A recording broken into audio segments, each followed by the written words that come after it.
بسم اللہ الرحمن الرحیم۔ آج 21واں لیکچر ہے خلیفۃ المسلمین امیر المومنین خلیفہ چہارم حضرت علی المرتضیٰ شیر خدا حیدر کرار رضی اللہ تعالی عنہ۔ بچوں میں سے سب سے پہلے اسلام لانے والے شخصیت حضرت علی المرتضیٰ شیر خدا حیدر کرار رضی اللہ تعالی عنہ ہیں، جن کے بارے میں حضور سید عالم صلی اللہ علیہ وآلہ وسلم نے فرمایا آنا مدینۃ العلم وعلی بابها، میں علم کا شہر ہوں، علی اس کا دروازہ ہے۔ آنا دار الحکمت وعلی بابها، حضور نے فرمایا میں علم کا گھر ہوں، حضرت علی المرتضیٰ اس کا دروازہ ہیں۔ حضرت علی المرتضیٰ شیر خدا حیدر کرار رضی اللہ تعالیٰ عنہ کو ایک مقام پر حضور سید عالم صلی اللہ علیہ وسلم نے اپنا بھائی بھی فرمایا۔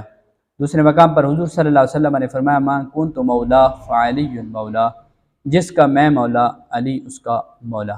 حضرت علی المرتضیٰ شیر خدا حیدر کرار رضی اللہ تعالیٰ عنہ کے متعلق حضور صلی اللہ علیہ وسلم نے یہ بھی ارشاد فرمایا کہ علی کے چہرے کو دیکھنا بھی عبادت ہے۔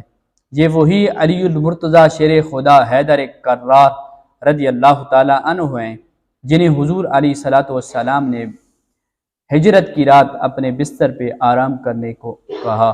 یہ وہی علی المرتضیٰ شیر خدا حیدر کرار رضی اللہ تعالیٰ عنہ ہیں جن کے ہاتھوں سے خیبر فتح ہوتا ہے۔ یہ وہی حضرت علی المرتضیٰ شیر خدا حیدر کرار رضی اللہ تعالیٰ عنہ ہیں جن کی عصر کی نماز قضا ہونے کے بعد جب ادا کرنے کا وقت آیا تو ڈوبا ہوا سورج عصر کے مقام پر واپس پلٹا کہ حضرت علی المرتضیٰ شیر خدا حیدر کرار رضی اللہ تعالیٰ عنہ نے نماز عصر ادا کی۔ حضرت علی المرتضیٰ شیر خدا حیدر کرار رضی اللہ تعالیٰ عنہ فرمایا کرتے کہ میں قرآن مجید کی ہر آیت کے بارے میں جانتا ہوں کہ وہ کب کہاں اور کس کے بارے میں نازل ہوئی۔ اس قدر ان کے پاس علم تھا، اس قدر ان کے پاس ولایت تھی، اس قدر حضور سید عالم صلی اللہ علیہ وآلہ وسلم کا قرب نصیب ہوتا تھا۔ حضور سید عالم صلی اللہ علیہ وسلم کی آل بیت اطہار رضوان اللہ علیہم اجمعین کے عظیم فرد ہیں۔ حضور سید عالم صلی اللہ علیہ وسلم نے فرمایا من احبنی و احب ہذین و امہما و اباہما کان معی فی درجۃ یوم القیامت او کما قال علیہ الصلوۃ والسلام۔